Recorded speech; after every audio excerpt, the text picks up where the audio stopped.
It's a jovial Tuesday afternoon, cuties.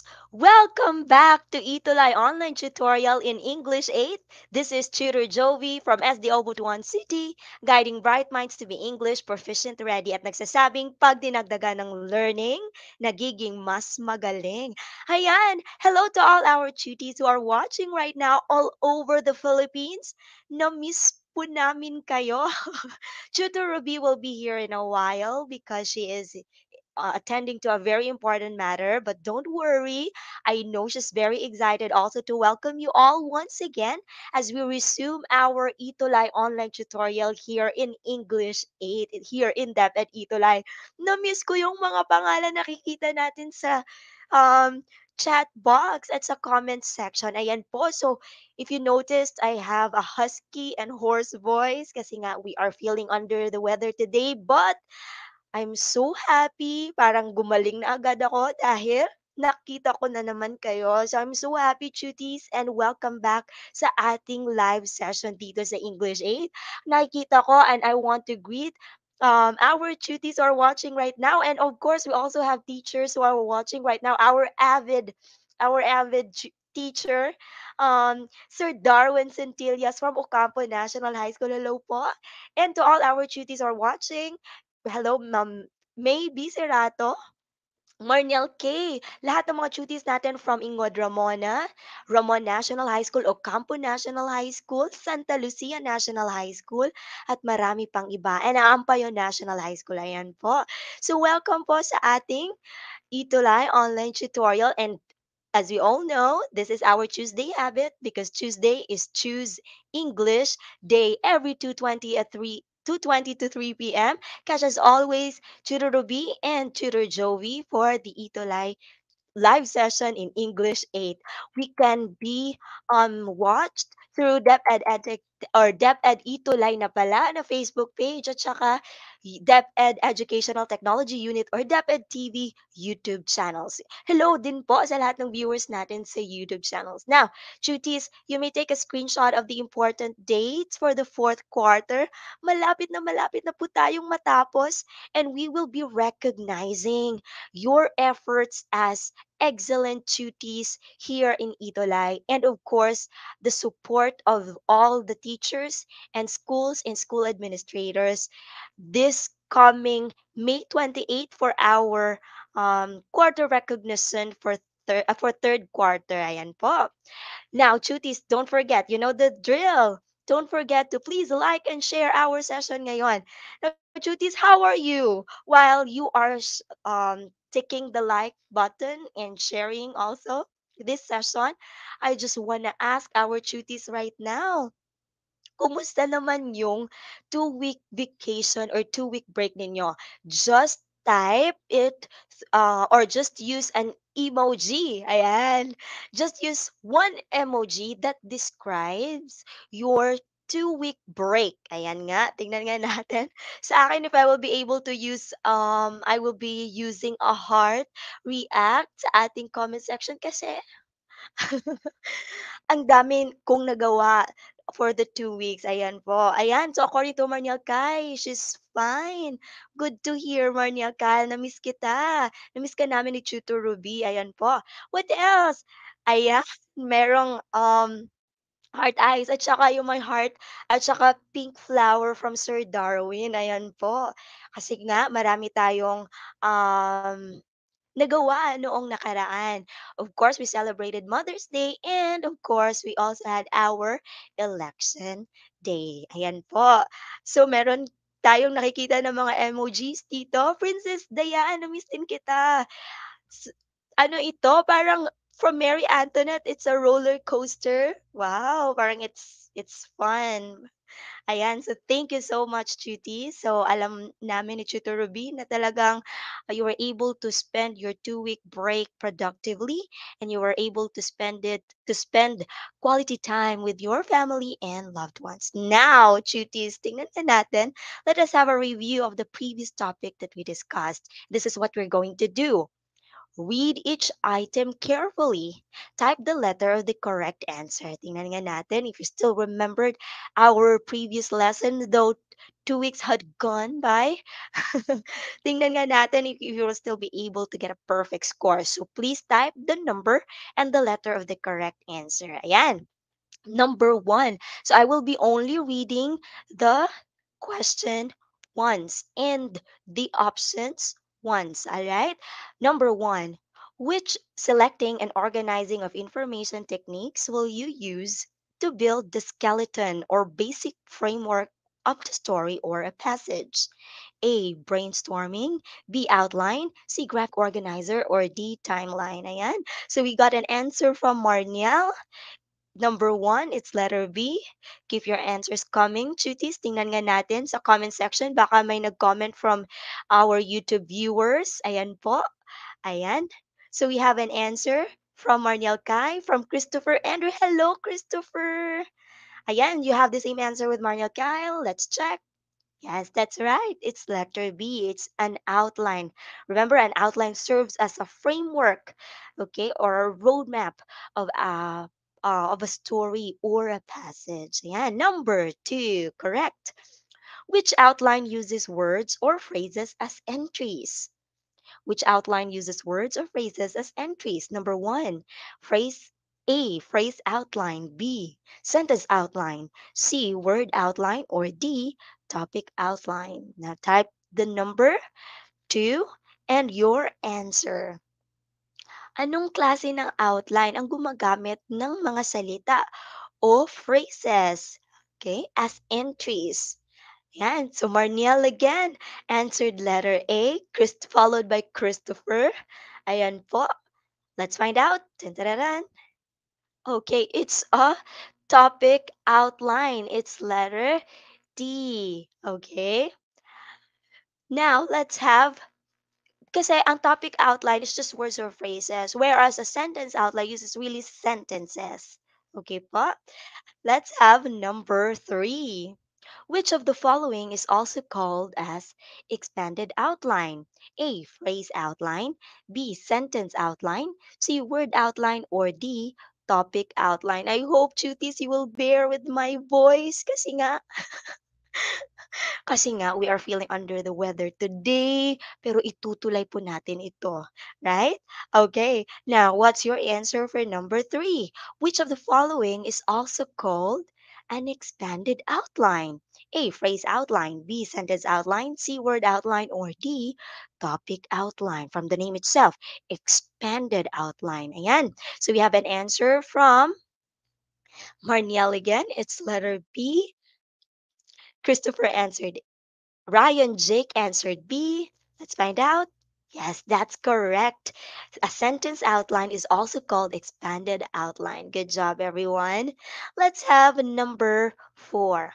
Interviews, diaries, and autobiographies are what kind of source? A. Primary. B. Secondary. C. Minor. Or D. Major.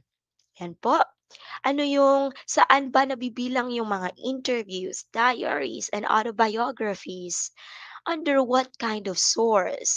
A. Primary. B. Secondary. C. Minor. Or D. Major. Ayan. Do we have an answer here for number four? Ayan. Keep your answers coming. So welcome po Christine Bernales, May Serato, John Burr, Jairus Lustre D. Ayan po, Angela Agustin. Wow, from SDO Isabella. So we have new viewers now. We also have a Mel Kayabyab. Ayan. So Christopher Andrew answered letter A. Let's find out. That's correct. It's letter A, primary source. Let's have number five. What symbols should we use to label the subtopics, how we see them, and how to save the information? Kung makikita nyo po yung illustration dito ng part of an outline, okay? And we have here blanks, okay? Two blanks. Now, what symbol should we use there to label the subtopics, how we see them, and how to save the information? So you have the options there, A, B, C, and D. Now, cuties, type now your answer in our comment section. Don't forget the number, all right? Okay.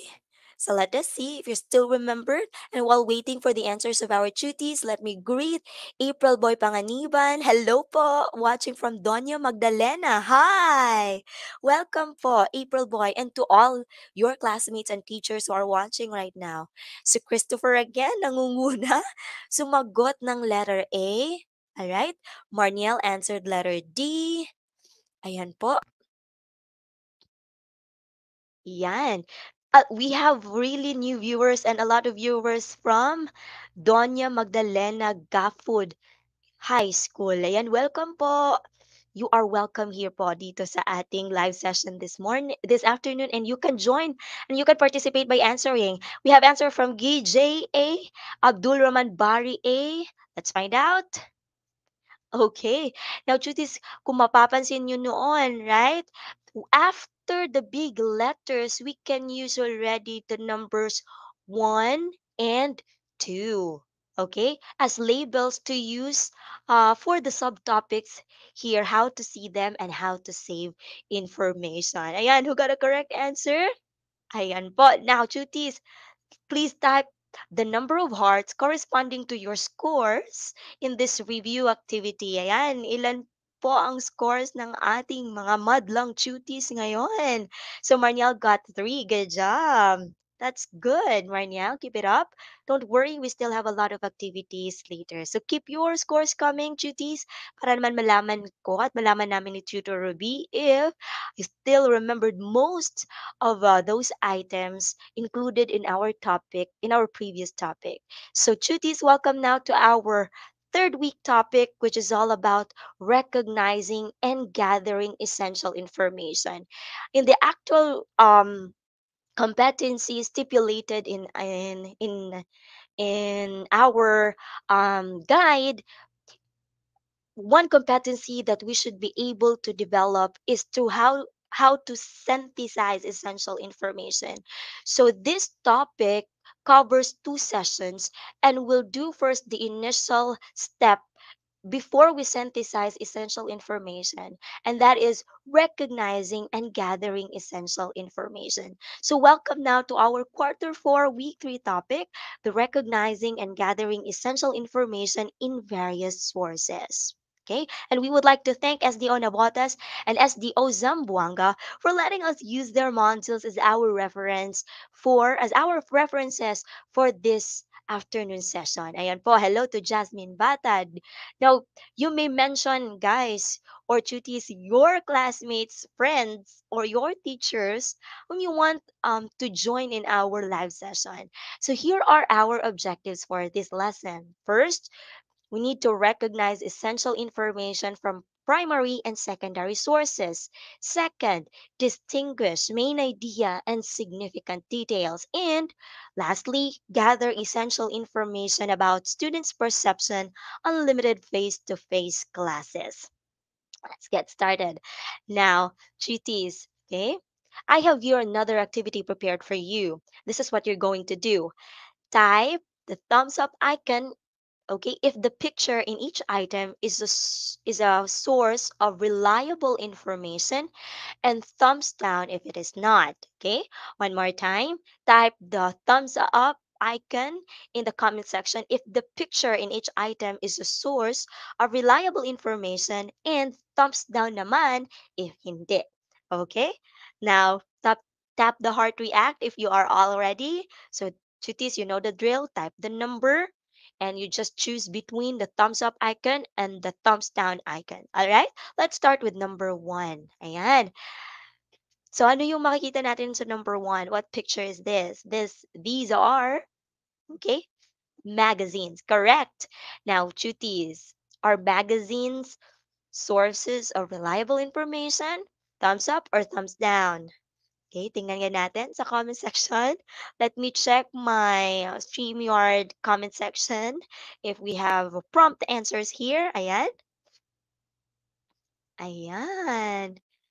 Let me see.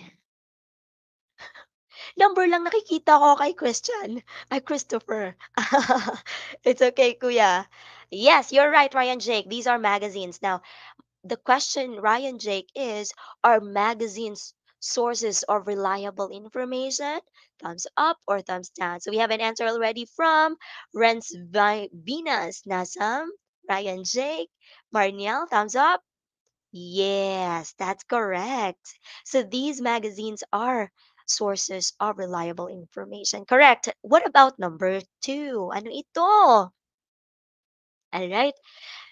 These are vlogs, okay? Personal vlogs.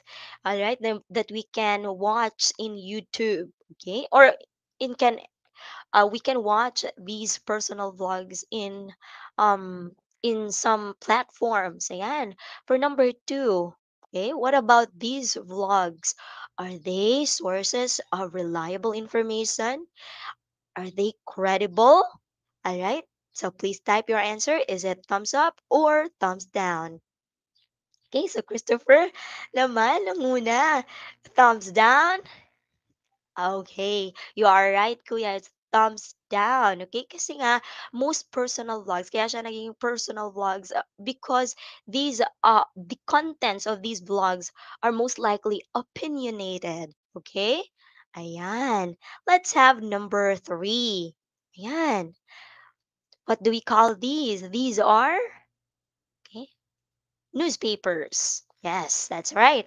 Now, for number three, are these good sources of credible information, reliable information? Yes, you're right, GJ, May, Renz. For number three naman, Renz answer thumbs up. Very nice, kuya. Keep it up. Okay, of course. These are reliable sources. These are fact-checked sources. Ayan po. Good job, everyone. Nagbabasa ba kayo ng newspapers? I hope so. Alright, let's have number four. Okay, what are these? Okay, ano yung makikita natin sa screen? These are Facebook pages. Our Facebook pages good sources of reliable information. Ayan. So welcome, Lealyn Taguba Ogoy from LFG, Diamantina National High School. Yes, I can see answers in number three. Yeah, you're right. What about for number four? Ayan, nangunguna naman si Renz. He answered thumbs down, followed by Marniel, Ryan, Jake, Christopher.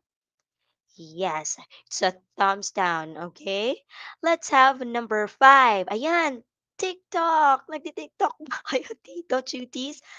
Alam ko, iilan sa atin dito may TikTok accounts, right? Now, is TikTok, is the social media platform TikTok a good source of reliable information, cuties? Tingnan nga natin. Ayan. Okay. So ano yung mga nakikita natin sa TikTok? So um these are again videos, right? Which have which cover contents, all right? May it be also again personalized contents. Okay, again, very good everyone. I can see unanimous answers here. Good job.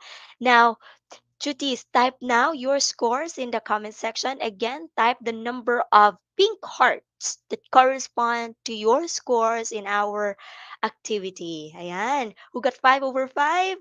Good job. Okay. Now, Chutis, you can also tap a heart react sa mga scores ng kasamahan yung Chutis dito sa ating live session. Okay? Let us be friends with them. Ayan. So, let us interact also with one another. So good job, Marniel, Kyle. You got a perfect score. Amazing. GJ got also a perfect score. Ryan, Jake, amazing. Christopher Andrew also got 5. Good job, everyone. Now, we know magazines, even television and radio, newspapers, all right? Even speech. What essential information can we gather from these various sources? Okay, type nyo nga sa ating comment section. Leonardo Lawang Angeles got 3. That's okay, kuya, kasi marami pa tayong activity maya-maya. Kristen Bernales also got 3. That's also fine. Now, cuties, what essential information can we obtain or can we get from these various sources? Right? Okay. Now, duties, the sources that we can get out from these are divided or categorized into two. We have primary source and secondary source. Now, let's differentiate the two. I know we already discussed this in the previous meetings, but this is some sort of refresher for all of us so that we will deepen our understanding about synthesizing essential information. And this is a crucial part again, all right? This is a crucial part. Gathering essential information in various sources is a crucial part in synthesizing these information. Next meeting, we will be talking how to synthesize these pieces of information. Now, let's go back to these two categories of sources or two kinds of sources. Let's start with the primary source. When we say primary source, it provides first-hand information from the source of information. For example, a witness writes about what he has seen or experienced, what he or she has seen or experienced firsthand, okay? For example, um, when a reporter asks a witness about what happened in an accident, that witness, when he or she is narrating what happened in the during that accident, that information is a primary source. Okay. Now, what about secondary source? It provides second-hand reported information. So a person narrates or describes about other people's experience. So let's go back to that situation a while ago when that reporter asks the witness what happened in the accident. So the information from the witness is a primary source. Now, when that reporter now writes it for a report, or when that reporter reports now the incident, that becomes now the second hand or the reported information because we know because duties secondary source are secondary because they got information from the primary source. Okay po? I hope that's really clear, cuties. Okay? Alright. So what are examples of primary source? Yung sinabi natin kanina, let's have that example credited to Ma'am May, our program head, who is maybe watching right now, hello Ma'am May. So for example, what is a good example of primary source? News coverage. If a reporter is sharing what he or she experiences firsthand, all right? Autobiographies, emails, diaries, speeches, interviews, okay, firsthand. What about secondary source? Essays and textbooks, history books, printed and online articles. And for the news, if a reporter now tells, yung sinabi natin kanina, okay, if a reporter now tells a story based on other people's experience or experiences. Okay, so nagiging secondary source na po siya. Alright? Now, one thing that we need to consider also in in recognizing and gathering essential information in various sources, kaya dapat talaga cuties, it's a skill that we need to develop na maging mapagmatyag tayo sa mga naririnig natin sa paligid natin, okay? We know that we can hear or we can listen to information in various sources. Marami talaga. It's all around us, okay? But it's our skill. It should be a skill. It should be um our responsibility to discern, all right, which information are reliable or credible and which are not. Now, one essential aspect also, or one important aspect in gathering information is to identify the main idea versus significant details. So, ano ba, teacher? Ano ba yung tutor yung main idea at significant ideas? Ayan po. So, tutis, you can express also your insights or ideas about our topic in the comment section, okay? So that your other tuties or fellow tuties or classmates can read your insights about our topic today. Now, let's have the main idea. We know, kaya from the terms itself, main idea, it's the overall topic of a text. All right. What about the significant details? The ideas that explain further the main idea. Kaya siya tinatawag na supporting details because these are reasons, ideas, all right? Explanations that further expound or explicate the main idea that would support our main idea. Don't worry, later on, we will analyze a sample text, okay? All right, so let's have this sample text and let's find out which is a main idea and which are the significant details. Ayan, I hope you are ready, cuties, and I know that you are already reading silently there in your respective stations or respective places. Okay, let's read this all together. Okay, one, two, three, go. The Idolai online tutorial program in English is beneficial to learners like me. I enjoy participating in the live session. I always have fun learning English lessons with my Itulai tutors and fellow tutees. I also now understand my lessons better, which helps me complete my modules. And so this is just a one paragraph text. All right. Now, tutees, let us analyze this paragraph and let us identify which is the main idea and which are rather the significant details or the supporting details. Ayan. Now, cuties. Okay, let me ask you and you can type it there. Ayan, we have answers. Kahit hindi ko pa tinanong, meron ng sumagot. Rachel Ann, hello Ate Rachel Ann. Sabi niya, the main idea is the key concept being expressed. That's right. Now, in this text duties, all right, I want you to please identify which sentence here is our main idea. Ayan. Now, you can type that in our comment section, duties. Okay. And while we are waiting, again, main idea is the overall topic of a text. All right. Okay. Now, in our text, which one here or which sentence here is our main idea. Yan. So please type now. Okay, you can read the text again.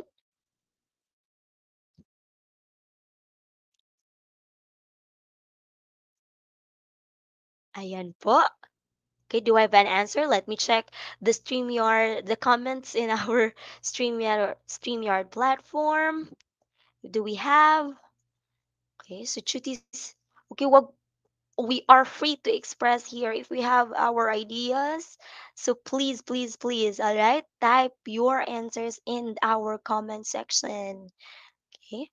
Ano dito ang ating main idea, the overall topic of this text? Okay? Sabi ni Rachel Ann, the main idea is the key concept. That's right. Kung ano yung pinag-uusapan. Alright? Ano yung pinag-uusapan sa text? before before we check the answers of our duties, I would just like to greet all the teachers, my colleagues in Ampayo National High School, and to my principal, Dr. Juarez L.T. Carlos, and to our senior high school coordinator, ayan po, Ma'am Feby Jane R. Tambis, hello! And to all teacher researchers who are currently having a meeting, to Sir J, our SEPs in planning and research, hello po.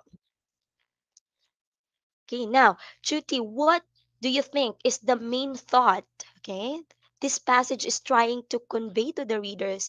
Ano yung main thought or key thought, all right, that this text is trying to communicate to us? Ayan, so we have an answer already. Let me see. Okay, our main idea is, all right, the advantages according to Jalen. Hello, Jalen Rose. Hello, ate. Good job, Christopher. The Itolay online tutorial program in English is beneficial to learners like me. Correct. We have also Marniel who answered the same thing. Good job, everyone. So, our first sentence, kung mapapansin nyo po, ay ang ating main idea sa text na ito. The Itolay online tutorial program in English is beneficial to learners like me. Now, Chutis, I have a follow-up question. Diyan sa main idea na yan or sa topic sentence, okay? or the main idea, what do you think is the key word that connects to the rest of the sentences? All right? Or support to the remaining sentences. Okay? Balikan po natin, okay? Balikan po natin yung text. So we know that the first sentence is our main idea. Now, Chutis, in this main idea, ano yung keyword ang nagko-connect or sumusuporta sa the rest ng mga sentences, okay? Ayan, just one word. Alright? Okay? What do you think is the keyword here in our main idea, right? That supports or connects to the rest of the sentences. Alright? Tingnan nga natin. And again, while we are waiting for the answers of our duties, I would just like to greet once again all the teachers from SDO Butuan City and to all teachers in Lapu-Lapu City as well, the division of Tutor Ruby, and to all the tutors in DepEd Itulay. Ayan po, hello! And to all the directors as well. Ayan, so tuties, what keyword here? Okay? Ayan, Christopher Andrew answered beneficial. Yes, we know this is our main idea. That's correct, Kuya. Beneficial. Ano yung nakukuha nating magagandang bagay? Correct, Rachel Ann, that's also correct. Ryan Jake, very good. Now, let us connect now everything, all right? Now, paano naging beneficial yung itulay sa buhay ng mga estudyante? So, what ideas now support that itulay is beneficial? Kaya we have now one, we get enjoyment, right? Participating in the live session, gaya natin ngayon. Two, we always have fun learning the English lessons with our tutors and fellow tuties. And of course, the most, I guess, most important one, we get to understand the lessons better, which helps us complete the modules. Wow! Good job, everyone. That's really nice. So see, nakikita nyo na po yung relasyon ng ating main idea and the supporting details. All right. Now, I have here another topic that we need to analyze, okay, Chiti? So, the topic you will write about is students' opinion and how their learning has become using printed modules. Okay, so kahit alam ko na ilan sa atin dito hindi um, did not opt a print modular learning modality. Others are having online classes, but I know you have ideas regarding this because you also witnessed or observed some of your friends maybe um, using the print modular learning modality. Now, Chutis, what must be my sources of information based on the topic at hand? So we know that the topic that you will write about is the student's opinion on how your learning has become using printed modules. So, paggagamit o kukuha tayo ng information so that we can write or we can expound or explain about this topic in our write-up, right? We use or we gather information based on the topic. So we have primary source. It can be student interview, right? You can ask your friends na nagpe-print modular or nagpe-printed module or print modular learning modality.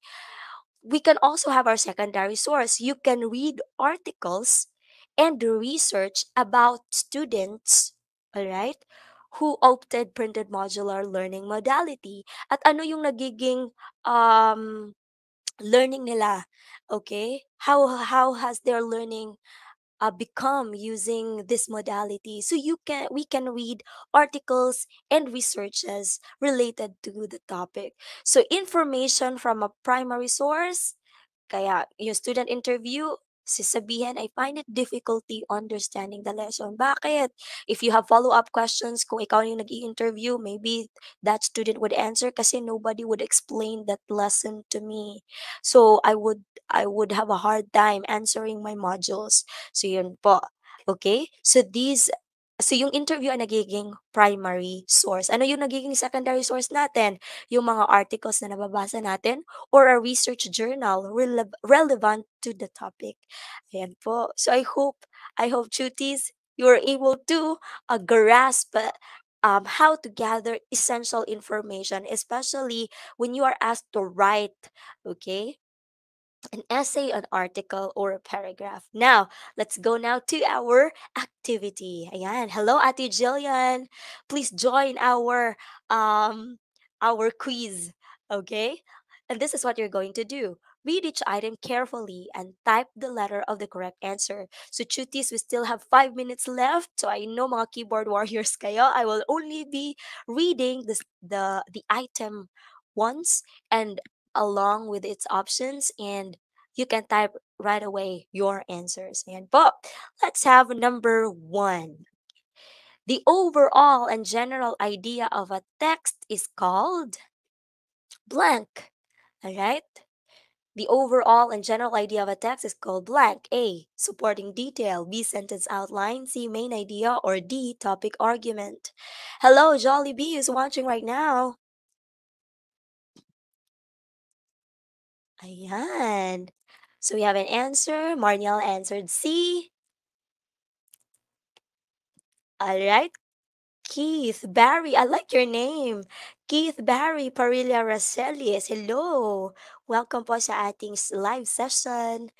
Live class. Live class. Tutorial. Yes, tutorial session. So almost all of you answered letter C. That's right. So you already have one check.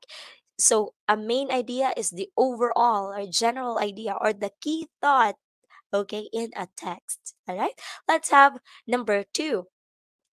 Pieces of information that elaborate the general idea of a text are called blank.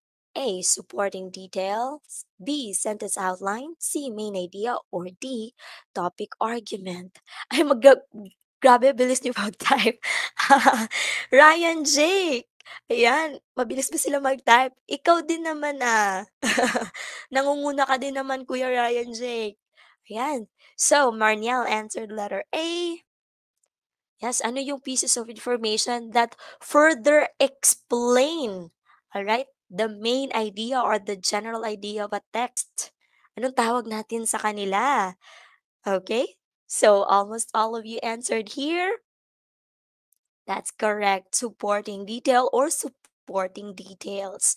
Very nice. So you have now two correct answers. Amazing. Let's have number three. Which supporting detail does not fit to this topic sentence? Doing your homework has many benefits. A. Doing your homework helps you remember the material better. B. Homework takes up your precious time after school. C. Those who complete their homework often do better on the test. All right? So, cuties, which supporting detail does not support or does not fit to the topic sentence na hmm, does your homework doing your homework has many benefits? Ayan. Okay, what's your answer? Tan taran taran. That's right again, cuties. Ang galing nyo. Homework takes up your precious time after school. This is not a supporting detail to our topic sentence. Doing the homework has many benefits, right? Because A and C are benefits of doing homework. Of course, it helps you remember the material better. And of course, it would help you do better on the test. All right, let's have number four. So we got the correct answers, Marniel, Keith, Ryan, Jake, Leonardo, Christopher. Very nice. Cuties. Let's have number four. Why is there a need to note important details as you read the text? A. To have a good summary after gathering information. B. To gather more information from multiple sources. C. To help you obtain unwanted ideas. Or D. To remember the details you are looking for. Okay, why there's a need for us to note important details, duties, lalong-lalo na pag we are reading a text or kahit pag nakikinig tayo. I do that because I don't want to miss important information. So I need to take notes. I need to take down notes. Ayan po. So do we have an answer? Ayan po. Hello to John Carcentillas. How are you related with Sir Darwin Centillas? Okay. Christopher Andrew answered A. Ryan Jake. Marniel also answered A. Jalen Rose answered A.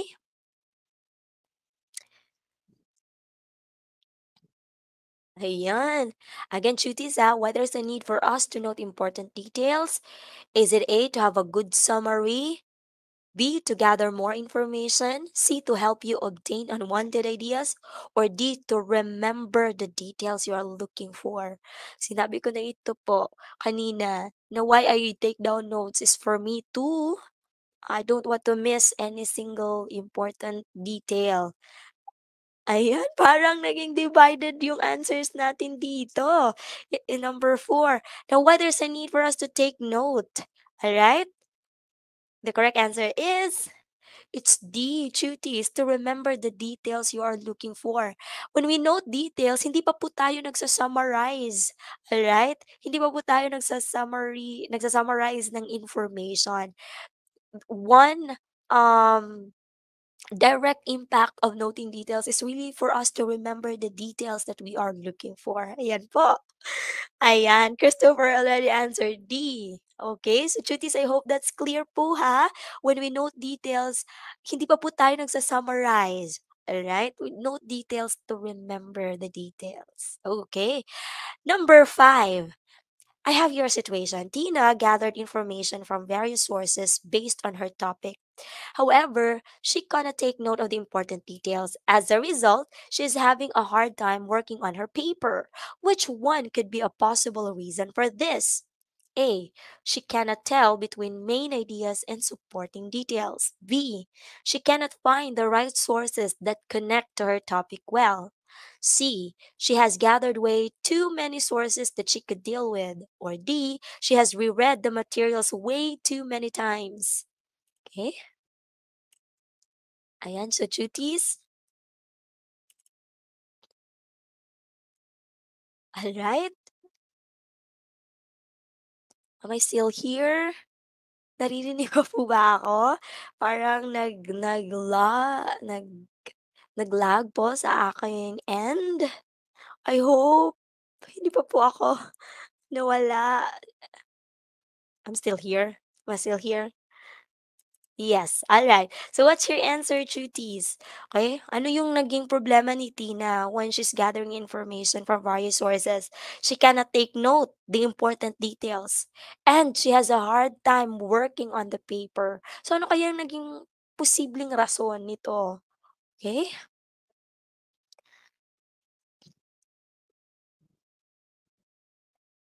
Alright? What's your answer, cuties? So we have here D. We have also answered other cuties answered C. She has gathered too many sources that she could deal with. Hmm. All right, and the correct answer is A, Marniel. That's correct. Buti umabot.